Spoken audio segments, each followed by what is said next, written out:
आप सब पर सलामती हूं। मैं यासिर रशीद हूं और आप मेरा वीलॉग देख रहे हैं। नाज़रीन, आज के दिन पाकिस्तान तहरीक इंसाफ ने मुल्क के तूल और अर्ज़ में एहतजाज की कॉल दे रखी थी और ये एहतजाज की कॉल जो है ये बानी पीटीआई इमरान खान ने अडयाला जेल से एक पैगाम के जरिए भिजवाई थी आज से 4 रोज पहले।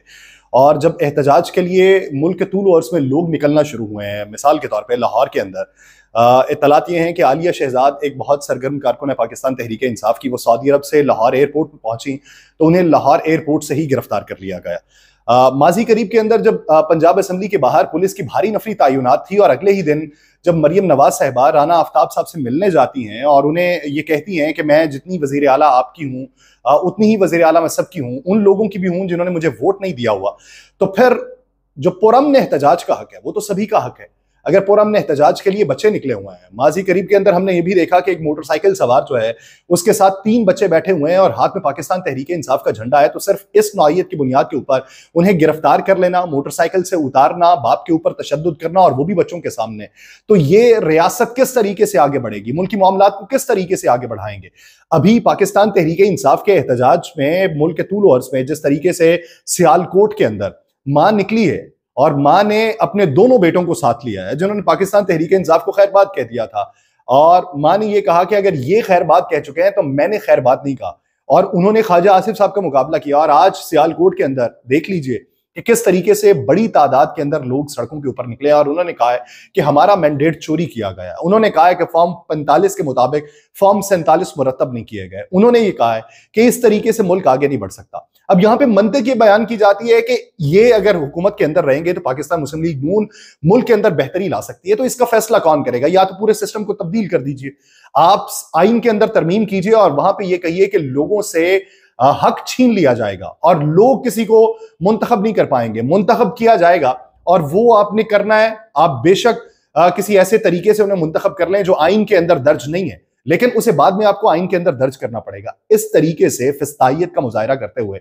क्या हुकूमत को चलाया जा सकता है? कतई तौर पे नहीं चलाया जा सकता। आप वहां पे ये पैगाम देते हैं कि हम इस मुल्क को चलाएंगे और बाहमी रजामंदी की तरह चलाएंगे और मुल्क के तमाम पॉलिटिकल स्टेक होल्डर्स एक मेज पे बैठ के मुल्क की मईशत को तरतीब दे सकते हैं।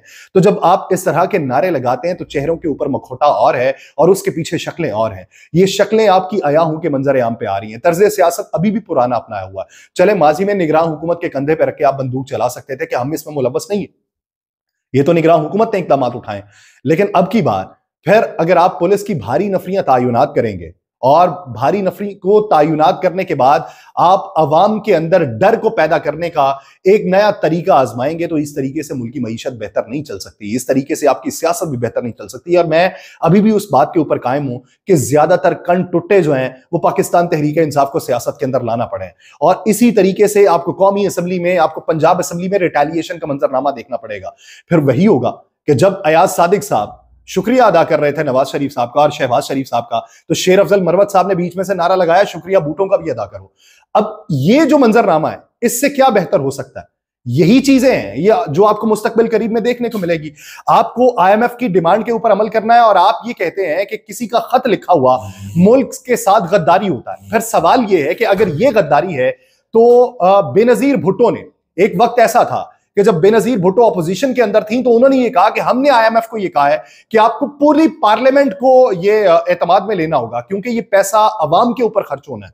तो ये भी कह दीजिए कि बेनजीर भुट्टो साहिबा की तरफ से उस वक्त आईएमएफ को ये कहना ये सूदमंद नहीं था। जहांगीर तरीन साहब के मद्दे मुकाबिल तहरीक इंसाफ के उम्मीदवार थे राव मोहम्मद कासिम, उनके घर पुलिस ने रेड की क्योंकि उन्होंने इमरान खान की कॉल पे एहतजाज की कॉल दे रखी थी। अब इस तरीके से मुखालिफिन को अगर दबाना है तो एक वक्त वो आएगा कि मुखालिफिन आपके सर पे बैठ के तांडव करने लगेंगे, लेकिन आपको फिर ये समझ नहीं आएगा कि हमारा तर्ज सियासत तो इनसे ज्यादा बदमाशी वाला था और ये हमारे सर पे आके बैठ गए। पाकिस्तान मुस्लिम लीग नून ये इस वक्त सबसे ज्यादा स्टेक के ऊपर है।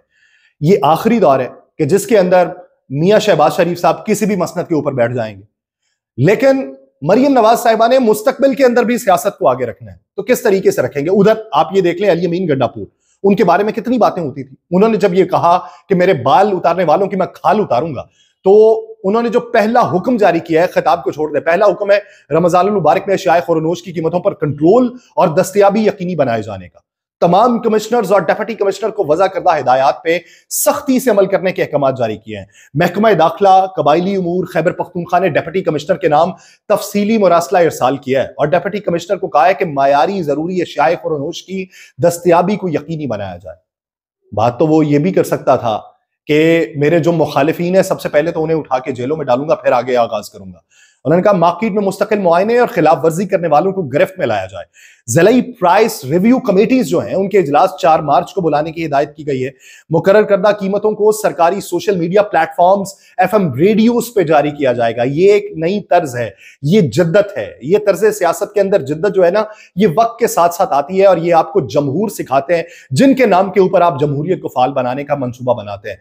उन्होंने ये भी कहा है कि जखीरा अंदोजी करने वाले, ब्लैक मार्केटिंग करने वाले और स्मगलिंग करने वाले, उनको रोकने के लिए खुसूसी चेक पोस्टें कायम की जाएंगी।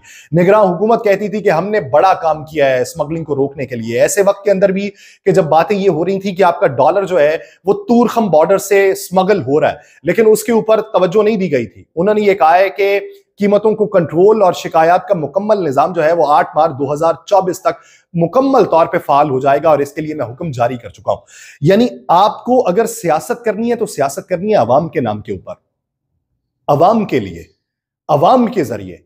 लेकिन अवाम को जब माइनस करने का फॉर्मूला आप अपनाते हैं ना, तो आप माजी को याद रखते हैं कि माजी का तरसे सियासत इसी तरीके से था, इसी तरीके से सब कुछ होता है। लेकिन अब मुश्किल पड़ेगी। सदारती इलेक्शन जो है ना, सदारती इलेक्शन में जब पाकिस्तान तहरीक इंसाफ और सुन्नी इत्तेहाद काउंसिल की तरफ से नामजद किया गया महमूद खान अचकजई को, तो 10 जो खाली नशिस्तें हैं ना वो भी असरअंदाज होंगी। सवाल यह है कि उन खाली नशिस्तों का नुकसान किस उम्मीदवार को होगा। बज़ाहिर पाकिस्तान पीपल्स पार्टी और मुस्लिम लीग नून के जो मुश्तरका उम्मीदवार है आसिफ अली जरदारी साहब, उनको सेनेट में खाली होने वाली 10 नशिस्तों का ज्यादा नुकसान होगा। जमीयत उलमा इस्लाम पे को देख लें, MKM पाकिस्तान की हिमायत अभी तक ये 2 जमातें हासिल नहीं कर सकी।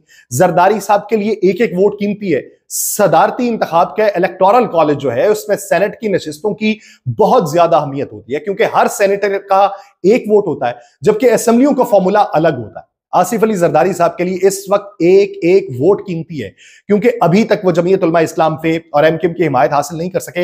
हालांकि नवाज शरीफ साहब जाके मौलाना फजलुर रहमान साहब से मिल भी आए हैं। अगरचे कौमी assembly, Sindh assembly, Punjab assembly और बलोचिस्तान असम्बली में इस इत्तेहाद की अक्सरियत मौजूद है, बलोचिस्तान अवामी पार्टी की हिमायत इन्हें हासिल है, लेकिन इसके बावजूद भी इन्हें मसाइल का सामना करना पड़ेगा। और महमूद खान अचकजई को मैदान के अंदर उतारना, एक जेस्चर देना, ये उसी तरीके से है जिस तरीके से परवेज इलाही साहब को 10 सीटों की बुनियाद के ऊपर उन्होंने लाके वजारत आला के मसनद के ऊपर बैठा दिया था। अब इसी वजह से इन्होंने महमूद खान अचकजई साहब को भी उसी मसनद के ऊपर बैठाने के लिए तगोदो करना शुरू की है। और इस ज़मन के अंदर जो नंबर गेम है, वो नंबर गेम किसका पूरा होता है, कितने वक्त के अंदर पूरा होता है, और ये नंबर गेम किस हद तक तब्दील होता है ऐसे वक्त के अंदर कि जब बानी PTI इमरान खान के रिहाई के लिए असेंबली के फ्लोर के ऊपर खड़े होकर महमूद खान अचकजई साहब ये कहें कि जब उसने अपनी तहरीक का आगाज किया था, अपनी सियासत का आगाज किया था, तो इनमें से बहुत सारे चेहरे उसके साथ थे और ये पार्लियामेंट का फ्लोर उसकी रिहाई के लिए इस्तेमाल होना चाहिए। लेकिन बात वहीं पे है, जब आप जमहूर के दिल में डर पैदा करते हैं मोहब्बत की जगह पे, तब आपके लिए परेशानी बनती है और वो परेशानी आपके सरों के ऊपर मुसल्लत होगी। मुझे दीजिए इजाजत, अल्लाह ने के बाद।